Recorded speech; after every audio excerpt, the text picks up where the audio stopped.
My name is Clancy Immisland, and I'm an alcoholic.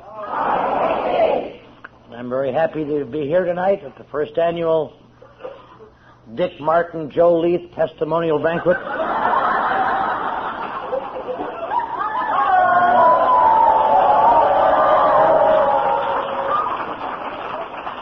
Dick's stories have pretty well eaten up the time, and I want to thank you very much.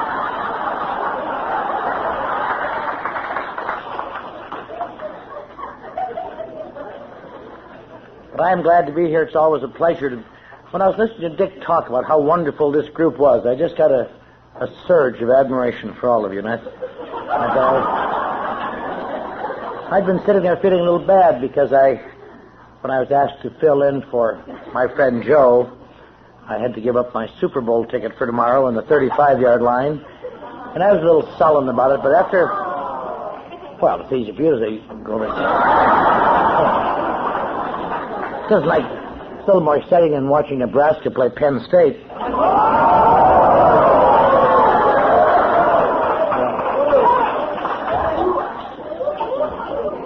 Get him, Big Red, get him. I was feeling a little uncertain, a little sad about it, but when Dick was talking about what a wonderful group this was and how it made all their visitors feel warm and how magnificent you all were, I was just so proud to be here. And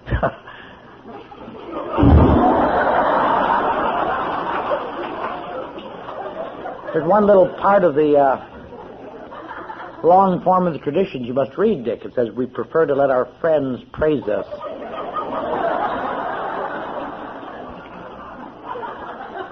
But I'm glad to be here to meet a number of people tonight who I've met before at the Cornhusker Roundups.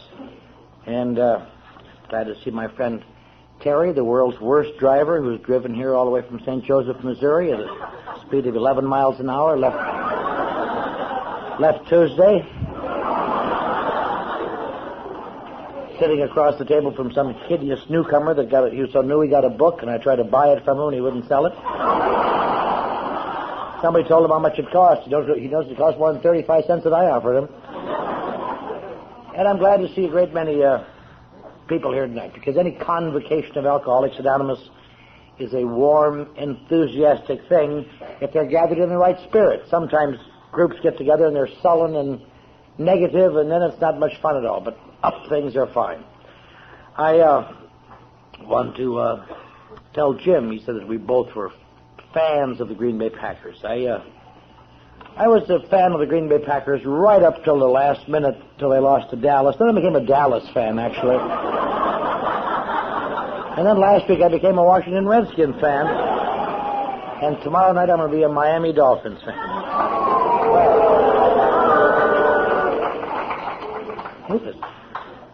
Are there any safe subjects here? Maybe I better talk about something you know nothing about. Let me discuss the steps so far.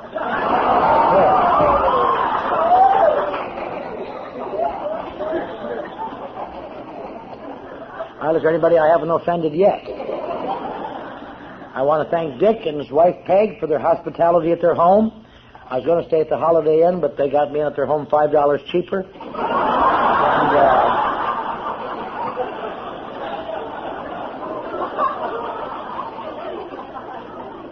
there's no hot water, but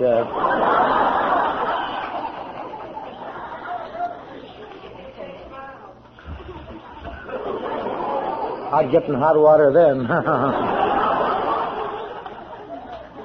Now, let's see. Is there anything I forgot? Oh, yes, one thing.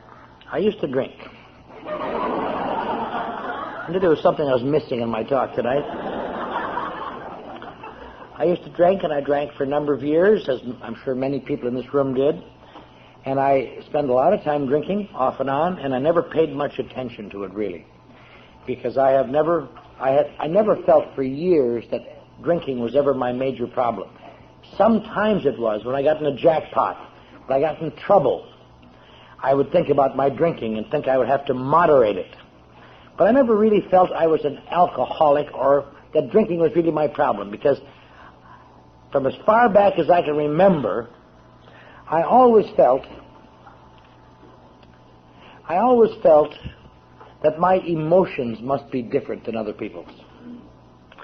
Not that they were significantly different. It's just, I remember thinking one time, the way to describe it is that when you come off the end of the assembly line and the last operation is, you're supposed to put on a protective coating. And when I got to the end of the assembly line, somebody said, "Hey, God," and God said, "Yeah." Screw him, he's Norwegian. And it seemed like my emotions were like other people's, but I just seemed to feel things more intensely. And I based this, of course, on the classic way that people like me, and I suppose like many of you, base how you are, by comparing yourselves against other people. By comparing yourself to peers or other people, or how they're looking, or how they look like they're feeling. And one of the major factors in that evaluation is that you always make that comparative when you are feeling bad. When you are feeling good, you don't stop and think how you're doing, you know. But when you're feeling bad, that's when you evaluate and think and study. And so when you're feeling a little different, you're feeling not very good, and you look around you, and it could be on a job, or just people going by, or people in social situations, or people that you know well, or people that you hardly know. Every human being, I'm sure, when they feel bad, sometimes makes little evaluations, seeing how they are compared to them. And I suppose one of the reasons you do that is to find some way to feel more like them, to be less alienated. And the problem with these little evaluations is that everybody does it sometimes, but the one thing that nobody ever seems to know is that the answer you get is always wrong. It is always wrong for one reason that nobody ever thinks about. Because I am comparing my insides against other people's outsides. I am comparing my raw meat against defense mechanisms they've spent 30 years building to conceal their raw meat. So as a result, I think it's safe to anyone in here to say the next time you start comparing yourself, I think I can guarantee you that you will never see anyone who looks as sensitive as you feel. You will never see anyone who seems to have the secret anxiety that you have. You will never see anybody who seems to be troubled by feelings of insecurity like you secretly do. You will never see anybody who seems to have the form of loneliness that you do. You know, other people are lonely when they're alone. I have a tendency to be lonely in the middle of crowds. That's unique unto me. I always knew that. You can't even talk to anybody about that, you know. How are you doing right now? Oh, I'm lonely. How can you be lonely, you son of a bitch, you know? There are a lot of things. I've said this before, but there's a lot of things you can't talk about in life because they're not acceptable problems.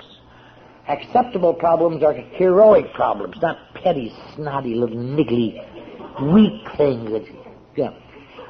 I remember a lot of times sitting, or at least a few times, sitting in advertising agencies where I was supposed to be a slick writer and hip and thinking, I wonder what these pukes would do if they knew how I really felt. Yeah. What if my boss came by and said, "How you doing, Emerson?" I'd say, "Oh, I'm afraid."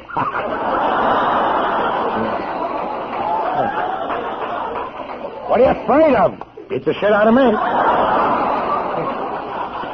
Kind of a general free-fall fear.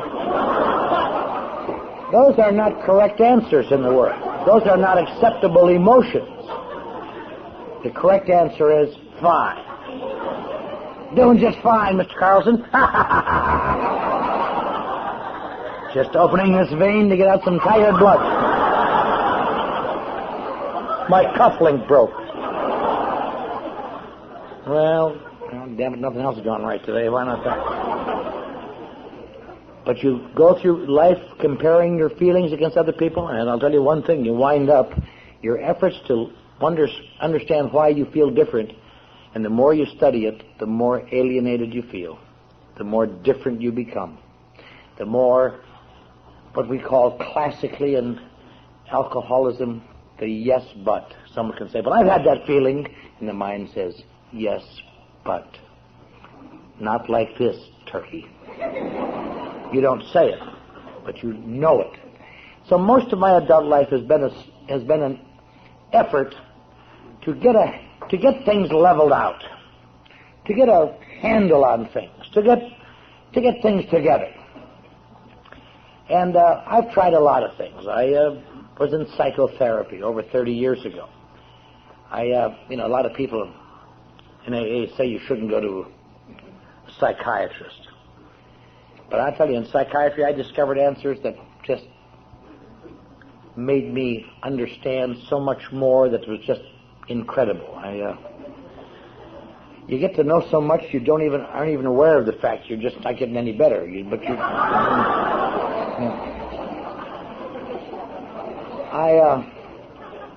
At this very day, I see a psychiatrist twice a week.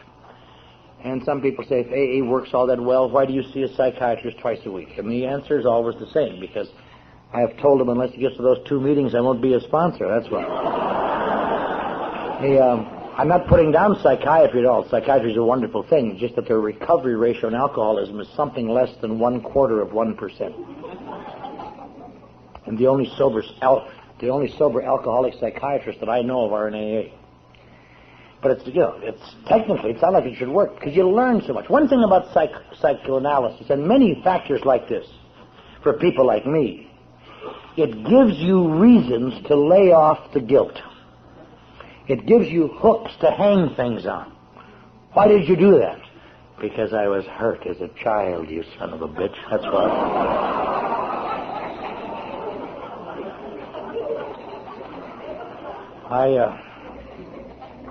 And it's nice to have things to blame things on. In fact, you can get into such a habit that sometimes you die from not being able to undo that sometimes. But eventually nothing ever works. Another time I got into metaphysics. I was working 3 jobs at that time. It was in one of my catch-up phases. I was working days at an advertising agency. At night I was on the faculty of the University of Texas directing a grand opera in the original Italian. That's kind of fun, watching Texans try to sing Italian.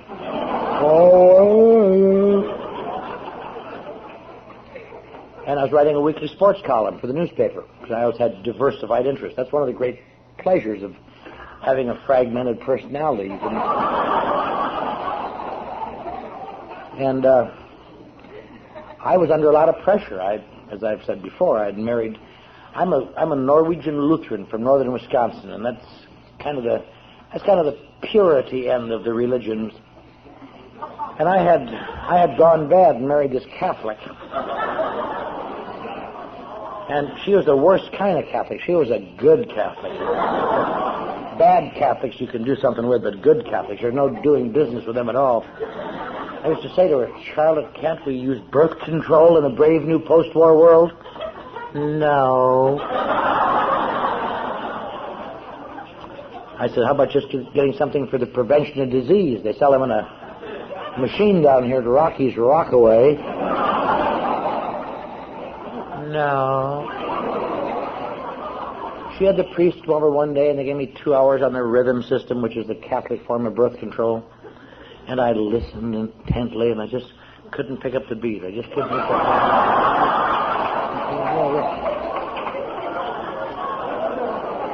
I told her we'll have to hire Lawrence Welk to stand at the foot of our bed, and we're 1 and the 2 and 1 and 1.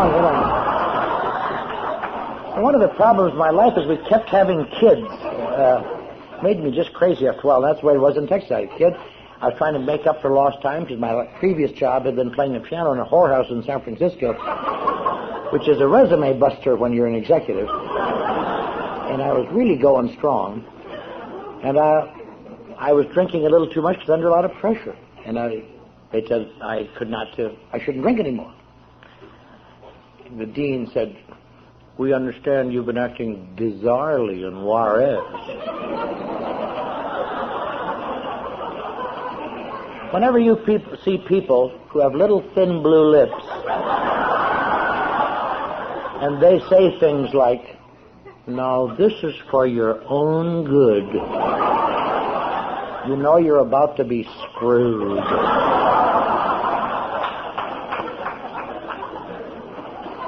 And so I had to stop drinking to hold my job, at least till my wife had that baby at the time. And so I I couldn't drink, and drinking to me has always been a relaxant. It's not my thing, it's just a cushion. When you take that away, I get tense and anxious and nervous because I have no relaxant. I got into metaphysics, and it really helps to get into metaphysics when you're about half crazy because you're halfway there already. And I was very intense as a personality, and I don't like to gloat or brag, but at one time, to the best of my knowledge, I was one of 6 people in the whole state of Texas who knew truth. That's a very heavy load to carry in Texas. It was almost a relief when they finally put me in the state insane asylum just to take the pressure off. And the nice thing about it is I was in that insane asylum. I wasn't in there for drinking. I hadn't had a drink for some time.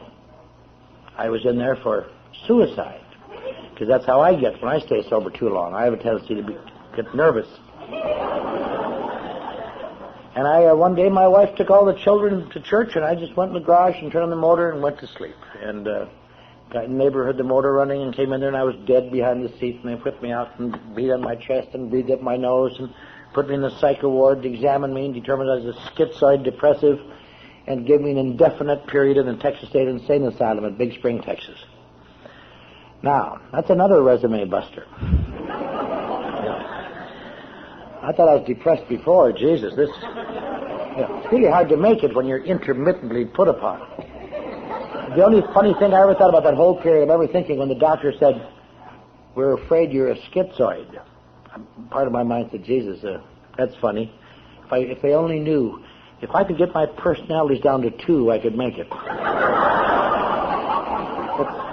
It's this group therapy when I'm alone in the car.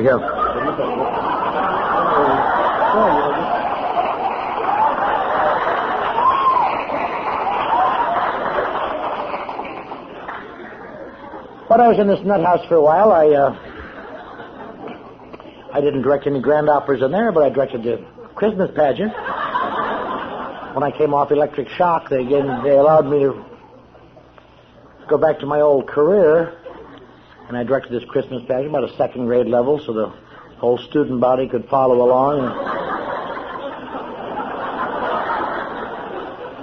There weren't very many delicate nuances in the performance, but the director's main job was just trying to hold the 3 wise men off the Virgin Mary, if you could. We just want to worship her, clients. And I thought I might have to be there a long time, because I just stayed there till I got well, which was a long, I might have been there now. But they put in an alcoholic program, and fortunately, because I have a tendency to drink sometimes, and people think my problem is drinking, I had been sent to AA a number of times. I've been going to AA 6 or 7 years by this time, off and on. So when I saw an alcoholic program, I pretended to be an alcoholic, and in a short time, I got in the alcoholic program. I was wonderful. Everybody else was there for 30 days. They went home in 30 days. They were put in there by their families and going to go home in 30 days. I was the only one in there indefinitely. So I was more responsive than they were, Old guy would give us a talk for an hour, and, are there any questions, boys? Nobody had one question. How do we get out of here, Mr. Ross, perhaps you could tell me some more about the 4th step. How do we get this garbage out of us and get this guilt on the paper, and how we can begin to work towards a new life? Could you tell us some more about that, Mr. Ross? You say, "Yes, I can, Clancy." And everybody else in the room would say, "Oh, shit." But I wasn't trying to win them. I had to win him. It really was not a very sincere group. You sit next to somebody who, "What are you going to do when you get out of here, Fred?" "I'm going to kill that bitch." That's kind of a... But they came and went, and I stayed, and I got to be secretary of the group, and eventually I went out and gave little talks. The hospital sent me out to West Texas to give little talks with my attendants. One night I talked at Midland, and one night at Odessa, and one night at the Big Spring town, and I gave beautiful little talks. I wasn't burdened with any sincerity. I'd give little talks like, "Friends, I'm just proud to be here tonight on behalf of my fellow patients at Big Spring State Hospital. We were people who were lost in the vast desert of alcoholism, and we We came upon the tall green hills of sobriety, but they were too steep for our weakened legs. But people such as you pointed out 12 golden steps that we could climb one after another until we could stand high atop the green hills of sobriety to find a new answer with a new God and look back to going back to our communities throughout West Texas and show others still lost the 12 steps to recovery. God bless you. Now, you can laugh. That got me out of the Texas nut house. And the funny thing is, I never had another drink till I ran out of Thorazine. But when you run out of Thorazine, you have a tendency to get edgy a little bit. But some people were convinced I had learned my lesson. I came home. 10 seconds later, my wife was pregnant. And I got a job in Dallas, the largest advertising agency in the South. A number of people said, this kid has learned his lesson. He's been a wild one, but now he's straight. And I got a job. I was working, if you're old, you remember these ads, these old Elsie and Elmer ads for the Borden Company. And I was doing fine, except that the pressure started to mount, and I was having a little more difficulty. And my drinking was a hit or miss. I was trying to just use enough to get me through the pressures, and sometimes I guessed wrong.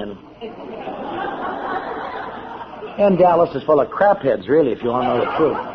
And one morning I woke up and I was in the Phoenix, Arizona drunk tank, 1,000 miles away. And a guy had just got done kicking my front teeth out because I'd vomited on his bunk. You think that's funny? Wait till I get to the part where I die of leukemia. You'll really like that. Again, as I've said here before, but I'll say it one more time, that's one morning I was glad I'd spent several $1,000s in psychoanalysis, because once you've been in psychoanalysis, you always have deeper insights and more understanding than people normally have. And that morning I was so sick, and I woke up, I couldn't even move my head out of the way of this guy's shoe while he kicked my teeth out. But I was almost instantly able to identify his problem. I remember thinking, this son of a bitch is overreacting. Yeah. As long as when you could understand things like that, you really got an elbow on them. Yeah. And then by that time, my wife had taken all the kids and left me, and things took a little turn for the worse. Later one morning, I found myself being 86th out of a Skid Row, Michigan, told not to come back, and I'd been 86th. I was in Los Angeles. And I couldn't believe it. I couldn't believe it. What in hell do you have to do? I've been an award-winning writer. I had my picture in the paper all over the country for this opera I directed. I have done all sorts of things. I'm in the top 2% of the intellects of the country in my evaluation. And goddammit, I am at the beck and call of every redneck puke that comes along. And I'm dying on the street. And by that time, I wish I were an alcoholic. I've been going to AA for 9 years. But AA's got no answers for people who are cursed with the ability to think. Here, it's a great place for drinkers. Oh, I put the plug in the jug and it just got gooder and gooder.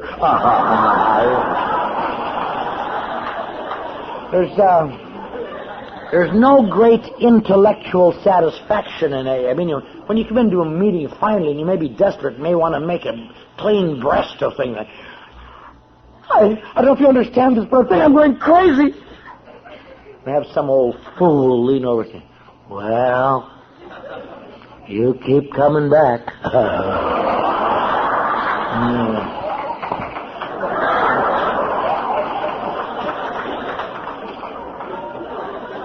Or when you may confess and say, I don't know what you do about this today, but I got $120 in hot checks out. And if I don't cover them by Monday, they're going to nail me to the wall. What'll I do? And I have some guy say, well, you turn it over to your higher power, son. I tried that once. And my higher power turned over to Sheriff Peter Pitchens. That is not a viable solution in the real world. And these steps, they're enough to just gag a maggot. They're nice, but they don't work for thinkers. It doesn't help me to say I'm all I'm a terrible old alcoholic, but I know I'm not. And therefore my life's all screwed up. That isn't why my life's screwed up. My life's screwed up because I'm surrounded by idiots. Going to come to believe God's going to make me sane. I'm not crazy. I look crazy to crazy people. Is that my problem? Going to turn your problems over to God? Try that some morning. Here, God. Didn't get outside of the gravity now. Going to write an inventory, write down things I've spent thousands of dollars to forget.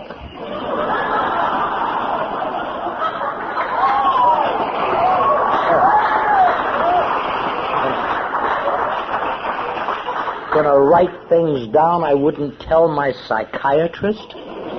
I never even told my psychiatrist much because I was afraid he'd reject me. I always thought if I ever told this guy how I really feel sometimes, he'd say, "Get out of my office, you sick son of a bitch." So I just told him what I thought he ought to know to help me, and he couldn't. But they wanted me to write things. And I'm supposed to, write things you wouldn't tell to a psychiatrist, and then read them to a plumber. Now, that's satisfying, isn't it? Do you still like me, Fred? Yes, I do. Well, you wait till you hear this. Is it really going to help me a great deal to have some blabbermouth know that I used to be married to a sheep outside of Butte, Montana? Is that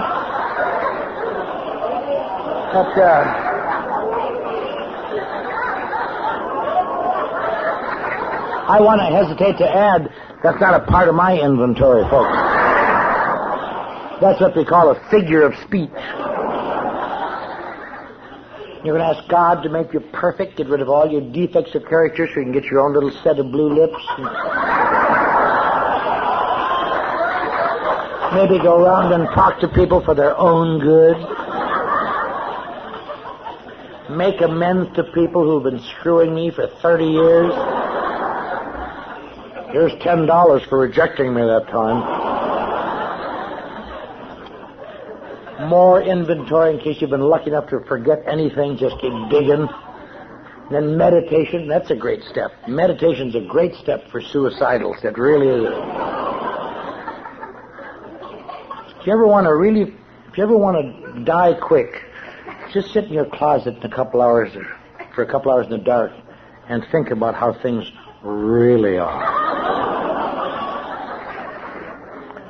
Now, all of this might be ours. There's some great reward at the end of it. Are you going to be given love and happiness and understanding? Yes. You're going to be allowed to get up at 3 o'clock in the morning and drive across town and tell some idiot about it while he pukes on your shoes.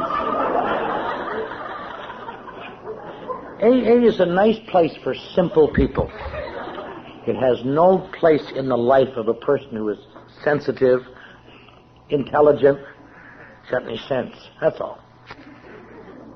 That's why people like me have to find adjunctive therapies. And it really is, it's kind of hard to find the correct adjunctive therapy. It's kind of a funny thing. I spent some time in AA thinking only alcoholics look for adjunctive therapies, but the world is full of people. That's why they have TA and TM and EST and primal therapy. You talk to anybody in any of these therapies, nearly anyone you talk to has been in one of the others already. They go from therapy to therapy looking for some way. But I kept thinking if I could just get a handle on my emotions, if I could just get it together, if I could just find the place I fit. Because sometimes I do great. I'm a great 50-yard dash man. But they're not running the 50-yard dash. They're running some kind of goddamn marathon out there. But for 50 yards, I'm a great husband, father, son, worker, brilliant guy. But at 50 yards, I breast an invisible tape that nobody else feels, and I sit down to wait for the trophy, and they go by.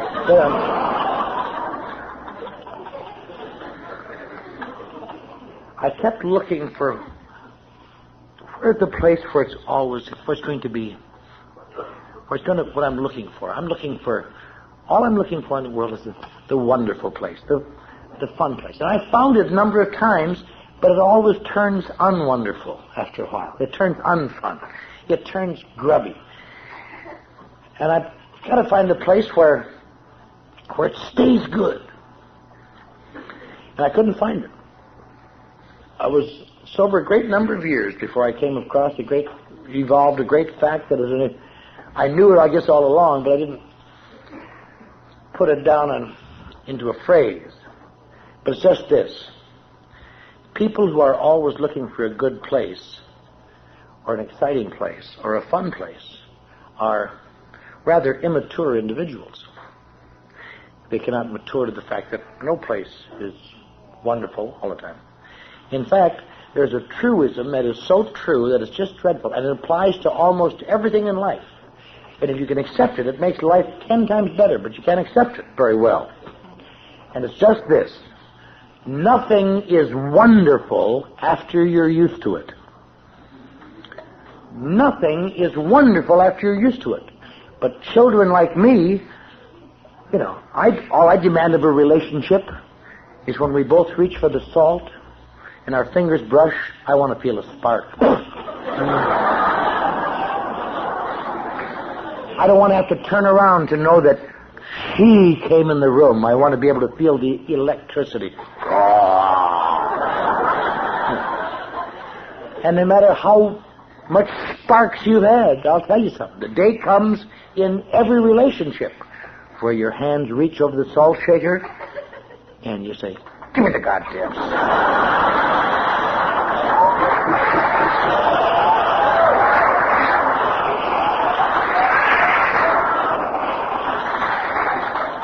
And a lot of people feel the relationship is over, and what they don't realize, you have just passed through the infatuation stage. But I've looked for that in my jobs. I want that wonderful place to be there. And I find it. It's exciting. There are sparks. And one day it doesn't sparks anymore. I think, it's getting crappy here. And I get put upon and edgy. People, places, and things, the paint starts to peel on them. And and I realize I'm being used by them. And that's why drinking was kind of a pleasure in my life. Drinking at least adds a little color when there's no color there. It gives me a little pizzazz, gives me a little Oz. I just love every once in a while seeing The Wizard of Oz. The only thing I could never understand about Dorothy is why she would want to leave Oz and go back to Kansas, for Christ's sake. That black and white, not even black and white, sepia tone Kansas. Instead of being in Oz where the colors are, there may be a poison poppy here and there and monkeys flying, but goddamn it, there's some color. There's pizzazz, a little fun. And I didn't know that alcohol had a special effect on me. I never knew that once. They used to tell me, hey, alcohol, if you're an alcoholic, they told me this 30 years ago when I was going to meetings under duress. If you're an alcoholic has a special effect on your body. So you find some dummy. Say, what's the special effect? Well, it sets up a terrible craving that you can't stop. And I used to go out of meetings and go to a bar and run the test. I'm going to find out once and for all if I'm an alcoholic. No craving. Thank Christ.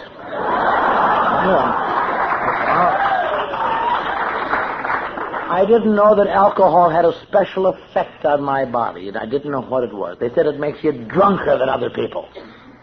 I have outdrunk any number of social drinkers in my day. In fact, the worst night of the year to be out for any drinker is when? New Year's Eve. You bet your ass, Slim. Because them amateurs are out there stumbling around. They don't know how to drink. Anybody in this room has got at least 20 seconds to know when you're going to vomit. You just recognize the symptoms. Pardon me, just a minute.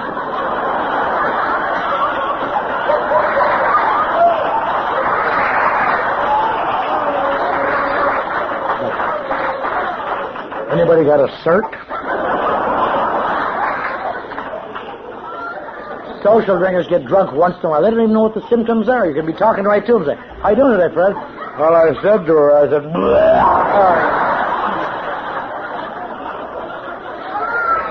I would assume anyone in this room has done this time without even thinking about it. When you start to go, you just...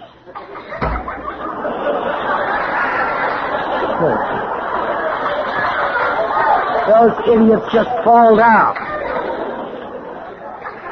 They don't know how to drive. They tried driving with two eyes. And they never know how to drive. Maybe the great tip-off is if you're ever at a party and where there's drinking going on, if you're dumb if you are, but if you are, you notice the difference between an alcoholic and a social drinker. A social drinker once in a while will say things like, well, Marge, I had a couple extra. You better drive home, honey.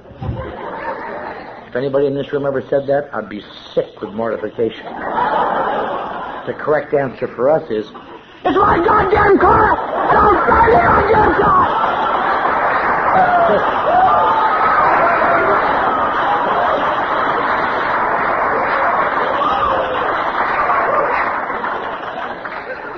Alcohol doesn't make me goofy, it makes me right. In fact, I thought about this, and it's really true. Without even being aware of it, I spent my whole life thinking the real me was the personality that appeared after 3 drinks. When I was sober, that was not the real me. That was just some poor boob. And when I was drunk, but when I had 3 drinks, that's the real me. Just kind of a devil-may-care, lovable old thumbitch. Just didn't play favorites. You with anyone, Granny?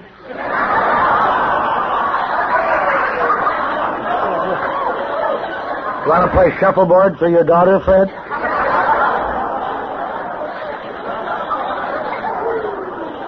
If I could have held that 3-drink edge, I'd have been something. But it starts to taper off when you overshoot, and it's just hideous. And so I very nearly died, and I never knew that there was an absolute pattern in my life that was absolutely clear and was delineated in the book Alcoholics Anonymous, that I'd read that book 4 times over the years and never saw it once, and yet I believe it's the greatest single description of alcoholism that I know of. And it's that first 2 pages of chapter 3. God, that is really the story of my life and nearly everybody's life. It starts out, the great obsession of us is that somehow, someday, we will control and enjoy our drinking. The persistence of this illusion is astonishing. Many of us pursue it into the gates, not up to the gates, but into the gates of insanity and death. And that is the story of my life, trying to control the effect, control it. I can't make it without it, and I can't make it when I overshoot, but to control it, to find techniques. There's a funny paragraph on the next page that talks about various things people try. That's really funny, and I can't quote it, but it's drinking beer only. Drinking only at home, never drinking at home, changing from scotch to brandy, drinking only natural wines, drinking only with people, never drinking with people, taking physical exercise, reading spiritual literature, taking a trip, not taking a trip, swearing off. He says the list could be continued ad infinitum. I remember reading that a few years ago. I'd have to laugh. I had tried every one of them except one. I had never tried not taking a trip. Because when the heat is on, I move it. Well, Charlotte, you take care of the kids and I'll send you some dough first chance I get.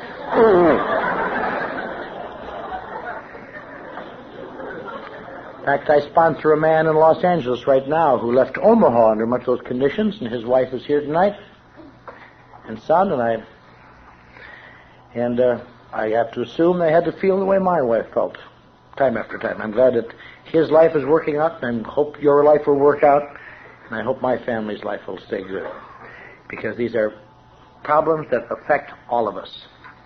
in various ways. Then it says there are brief recoveries followed always by still worse relapse.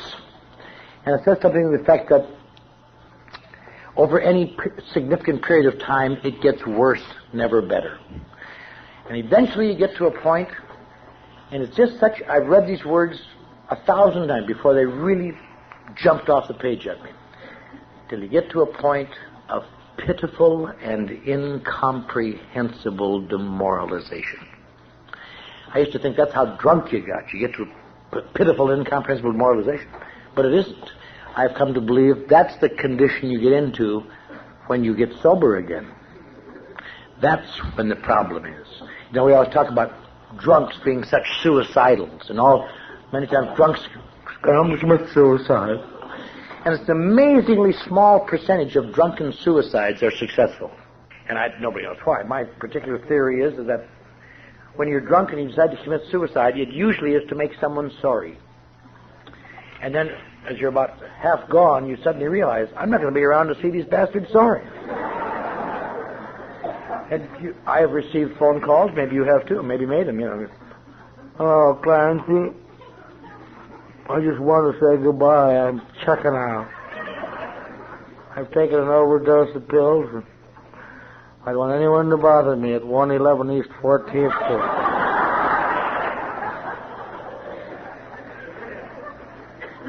Do you know when most successful alcoholic suicides take place? Shortly after becoming sober. There are no notes. There are no big goodbyes.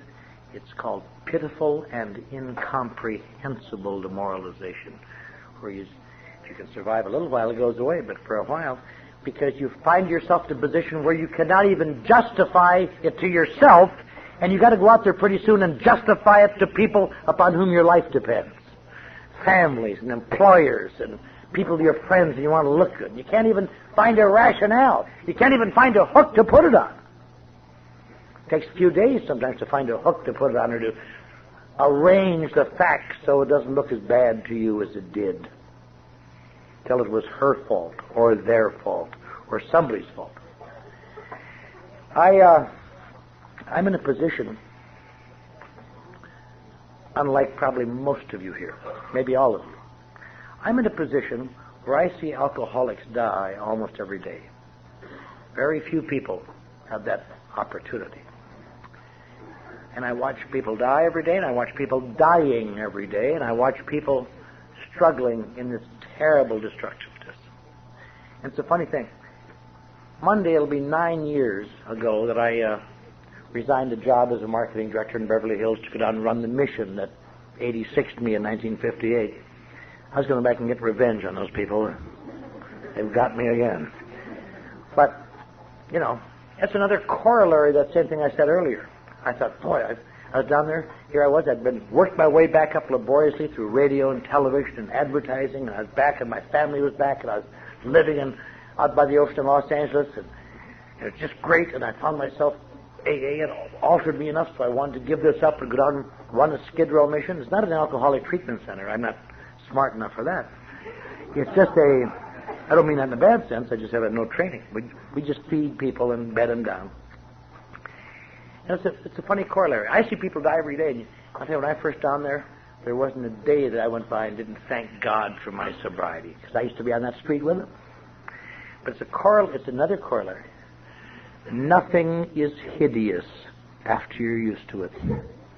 There are no big thing. I go to work now, I go walk 5 guys dying on the sidewalk, and I see them, and I empathize with them a little bit. But my mind is on what has to be done in there today. Everything is, once it becomes conditioned, it doesn't have strong impacts anymore. I love the ocean. That's why I never moved to the ocean, never moved on the beach. Because when you move to the beach, you lose the ocean. It becomes part of your conditioned environment. You don't see it anymore. Like when you live near mountains. God, look at those lovely mountains. After a year from now, you can say, where's the what mountains? You know, they're just... And that's the way it is in most of life. But I see alcoholics die every day. It's a funny thing. Let me tell you something funny. I see alcoholics die from liver. I see alcoholics die from exposure. I see alcoholics die from falling in front of a bus and having to run over a guy's head. I see alcoholics die from all sorts of reasons. Just general debilitation, or the ambulance finds them in an alley and picks them up dead and takes them off. The one thing you hardly ever see on Skid Row, however, I do not recall ever seeing a suicide. There are no suicides on Skid Row that I know of. Suicides are people who are above Skid Row. When you're on Skid Row, you have one advantage. You no longer are pretending that you're anything other than the rotten son of a bitch you know you are. It's when you're in the world and you have to get up every morning and suck it in and pretend it's okay one more day. That's when suicide is, when it's just pitiful and incomprehensible demoralization. That's what makes it so hard for people to understand. Well, if it's doing this to you, why do you keep doing it? And I have no idea, so I tell them to shut up. Or it's because of her. Or it's because of them. Or it's because of this or that. You can make rationales, but they get tedious after a while. The one thing I never knew, it's because I suffer from an illness I never even knew. I would suppose that there's any major reason why people die from this disease. It's such a simple thing, and yet it goes on, and a number of people in this room will die from it. And that is lack of knowledge of the nature of the illness. Most everybody comes here thinking they're here to beat alcohol, and that is not necessary. Some of the more, if you're like me, when I was dumber, you might think you're here to stop drinking or to get sober. Ridiculous. You're not here to get sober. If getting sober was the answer, detoxes would turn out winners. Hospitals would turn out winners. Toilet bowls would turn out winners. They talk all they want about the detox programs, but the major American detox is the toilet bowl. That's where more detoxes take place than anywhere else. There aren't very many people in this room who haven't knelt in front of the old porcelain altar in the morning, gazed into those shimmering waters, waiting for an answer to surface.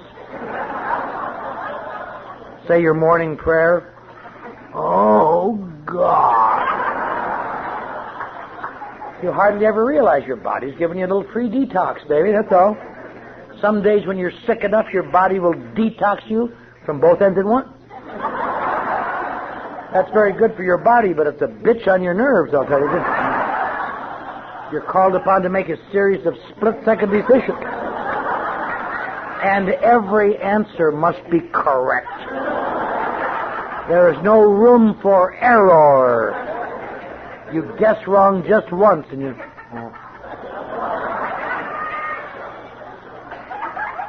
And if you are like me, we're fortunate enough to have some surviving loved ones staying with you till the bitter end, they stand outside the bathroom door and give you moral support. And they say, "Good enough for you, you son of a bitch! Why don't you go and shit on her floor?"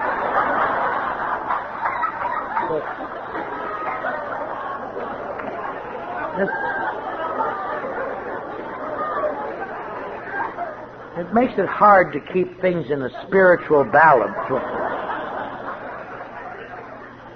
The hardest thing to understand here is the nature of the problem. It is not alcohol. If alcohol were my problem, I would not be here tonight. I would be somewhere else, baby, because I don't need it. I haven't had a drink since October of 1958. What do I need of this stuff? But it turns out that it's not alcohol. It's something that sounds like alcohol, and we talk a lot about drinking. It's called alcoholism. Now you say it's a three-letter suffix that makes no difference, but that little three-letter suffix is what makes me sick and also gives me a chance to get better. And the difference is just this. It turns out that the thing that alcohol does different in me than it does in most people who drink, it isn't what it does to me at all. It's something infinitely more sly. It turns out alcohol does something for me that it doesn't do for most people. It almost instantly has the power to alter my perception of reality. It almost instantly alters my relationship to my environment.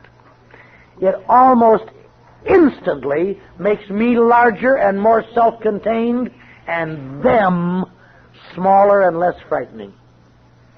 And I never had the slightest idea that it didn't happen to everybody. But that's why a few drinks makes me feel like myself. My holes are plugged. And other people don't get their holes plugged by drinking. You know, that's why drinkers wind up running with drinkers. Who wants to run with it? You know, stop after work with a new friend. Want a drink, Frank? Yeah, thanks. You want another one, Frank? No, I'm starting to feel it.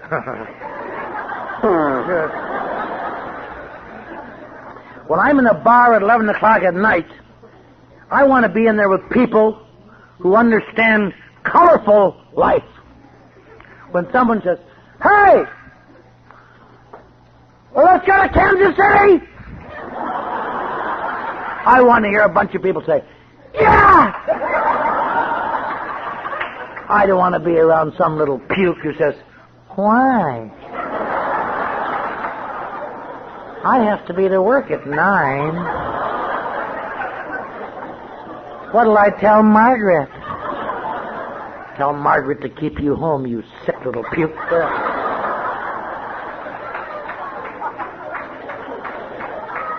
Alcohol makes the world the way I wish it could be. Now, there's nothing wrong with that except for one thing. If alcohol does this for you, there's just one slight tab. It slowly and surely erodes your ability to cope with reality. My life begins after 3 drinks. My life without the drink gets worse and worse. It doesn't mean that I don't become psychotic or crazy. It's just that the negative emotions are enhanced and the positive emotions are decreased, and the anxieties and irritations and as that old commercial said, I know relief is just a swallow away, and I want to be on the straight and narrow, but God damn it, I don't want to live like this, some kind of a guy chained to a rock. And you try to do the best you can, and one day you get up and those 3 words come out that kill people like you and me, and they just say, "What's the use? Christ's sake, what's the use? I'll watch it. I'll control it." And I fight to control it. And turns out the cursed alcoholism is not what alcohol does to you. It's the fact that sobriety eventually must always become untenable. Now, that is something I never guessed, because I thought, once I get the alcohol out of my system, I'll make a go of it, without realizing the difference between an alcohol problem and alcoholism is when you get an alcohol problem, stopping drinking, you're cured. In alcoholism, when you stop drinking, you have just taken away what comfort you got. And the painful end of alcoholism is sobriety. And now drinking is doing something to me, and it's destroying me, and reality's worse. And it doesn't happen the same in our lives. Some people get that surge the first drink they take. Some people drink for 30 years before they get that surge. That's what they mean by crossing an invisible line. When alcohol begins to do something for you, you don't even know it. But you can see it sometimes in retrospect. Sometime during that year, maybe, you can figure it out. But that's what makes the incongruity of Alcoholics Anonymous. Sometimes you see some old fool get up, and he'll say, "I drank for 35 years. And he looks accusingly at some little snot about 20 years old in the front row, as if to say, "How can you be an alcoholic, you little snot?" And what he doesn't know is the little snot is looking up and thinking, "You can't be much of an alcoholic if you lasted 35 years, you old son of a bitch."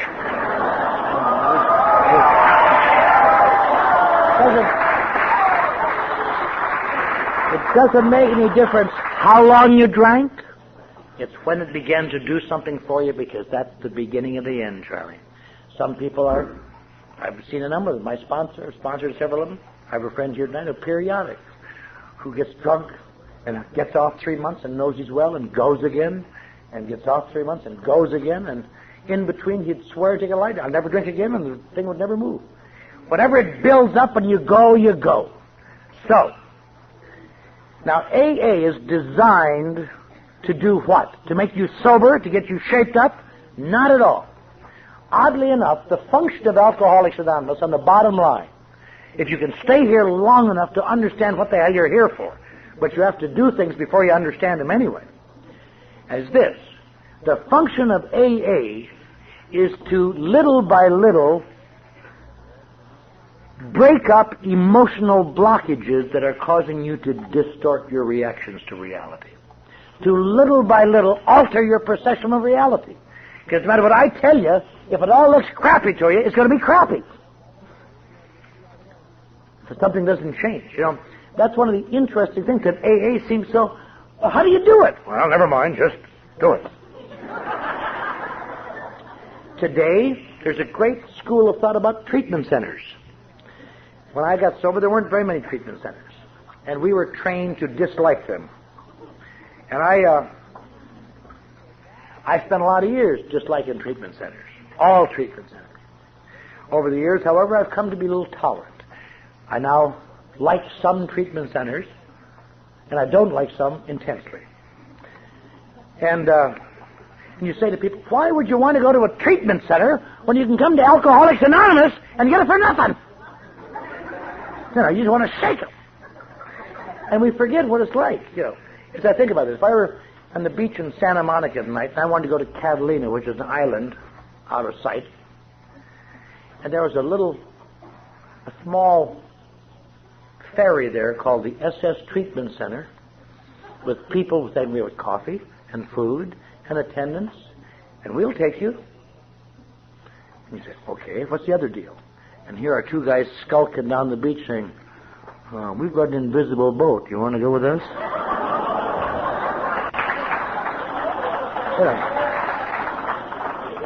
Not me, Jim. Anybody in their right mind that had a choice and insurance would go on that treatment center boat. I don't put them down at all for it. The only problem with the treatment center is this. You get out, just out of sight of land, and they say, well, we're turning back now. But I'm not there yet. Well, just swim like hell. Remember the comfort you had here. And you start swimming. And here come these two pukes in their invisible boat. You want to ride in my invisible boat? I ain't that sick, Jim. And you almost drowned, and here they come again. Want to ride in our boat? You get in, and as soon as you dry off, you think, this is ridiculous. There's no boat here. This is an optical illusion. What'll I do? Better grab an oar and row. Except there's no oar. There's nothing.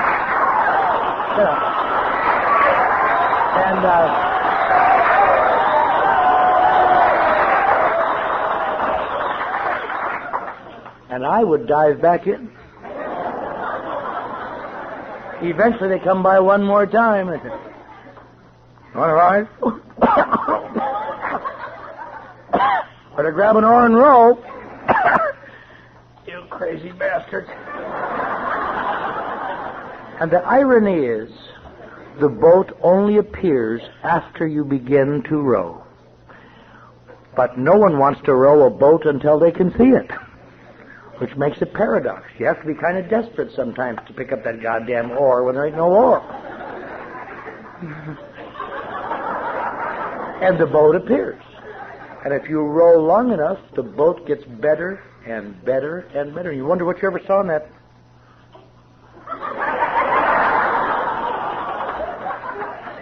Young man, cream and sugar in mine.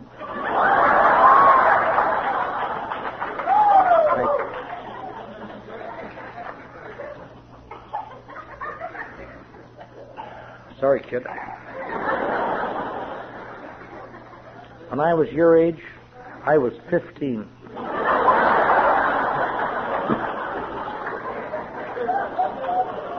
And there's only one other thing to remember about this boat analogy. You get in a good boat, and it's great, and you discover you don't even want to go to Catalina. You want to stay in the boat. And it's great. And you pick up other pukes who are too dumb to row. What's the matter with you? Come on. And after a while, it gets so good that you say, hey, man, I'm sure glad I found this. You put down your oar, and it takes a while, but gradually the boat disappears, little by little. You don't even notice it. Some people are back in the water dead before they notice it. So there's really only two potentially dangerous times in sobriety. One is when you're first sober, and the other is all the time after that. If you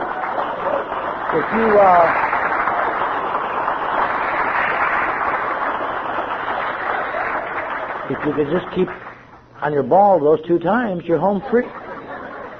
But that's what AA is about. AA is not a become wonderful. No matter how hard you work this program, you will never rise above basic human being. Imperfect, emotional, some days cross, just other days just so goddamn wonderful you could replace maple syrup on waffles.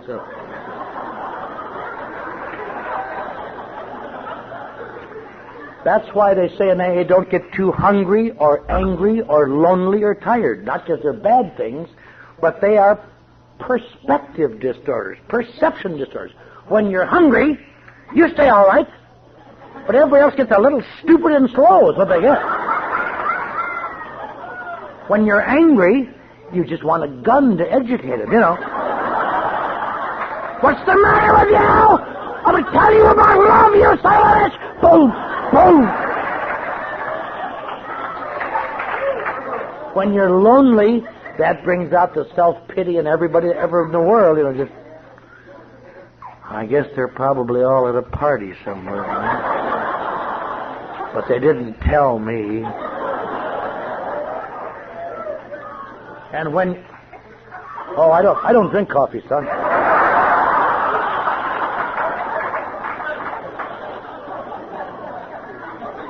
Nobody likes a brown-nosed kid. He's learning about AA early. Here's where you extend the hand of friendship. Some fool bites it. Here. Thank you. Thank you. When you're tired, people really do things to you. And I don't know why. And I don't know how they know you're tired, but they know. I've mentioned this analogy before, but I watched it happen again last Monday. I had flown in late on Sunday night from somewhere, and I was tired, and I got up in the morning, I got in the freeway to go to work, and I had a big day, and I could just see it setting up there. See the guy in the blue station wagon? He's tired. Let's all cut that son of a bitch off. I tried to look rested. How do they know? How do they know? When I'm not hungry, angry, or lonely, or tired, I stay the same, but thank God you all shape up a little bit, that's all. That's the function of AA. It's sponsorship, it's steps, it's meetings, it's fellowship, it's taking actions.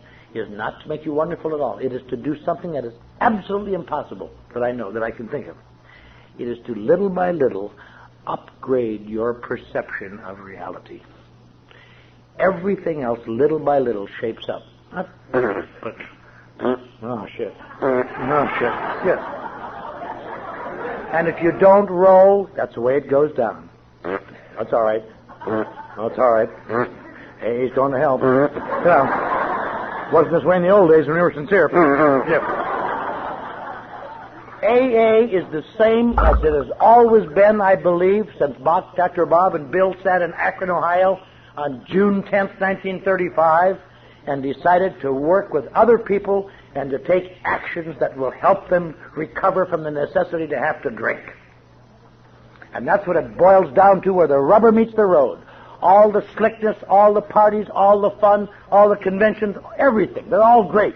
But they are adjuncts to taking specific actions that will alter your perceptions and your emotions, that will enable you to live in a world that is reasonably pleasant.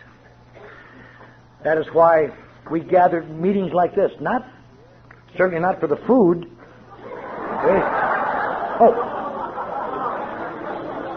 I didn't get any. That's what I mean. Not that I could eat. No, we don't gather here because we need to be in this hot, smoky room. It's to reinforce again. It's to reinforce. No matter how it looks to you, baby, keep rowing.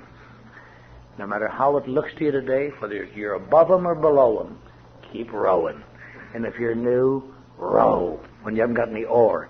The purpose of the sponsor is to come by from time to time and say, hey, you got your oar upside down. Oh.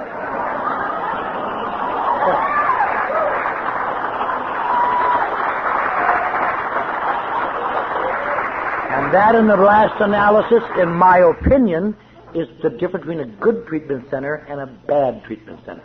A bad treatment center releases people like me and says, now keep it together. You can make it from here. A good treatment center says, watch for those two pukes in an invisible boat. They'll be by soon. You better hop in, because there ain't any other way you're going to make it. There's no other way that I know of that people like you and me can make it.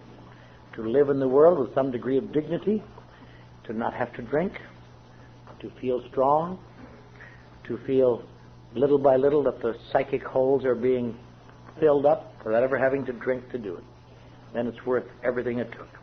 I'm glad I'm in Nebraska tonight. I'm glad that I really am glad, because tomorrow afternoon I won't be at the Super Bowl, but I'll be in Eau Claire, Wisconsin with my little old mother and father, and we'll be watching it on television.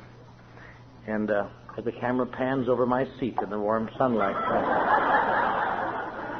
it's your fault, you old people. Then I'll roll home. I'm very glad that you had me here. I'm sorry that you couldn't have Joel, but perhaps another time. Thank you.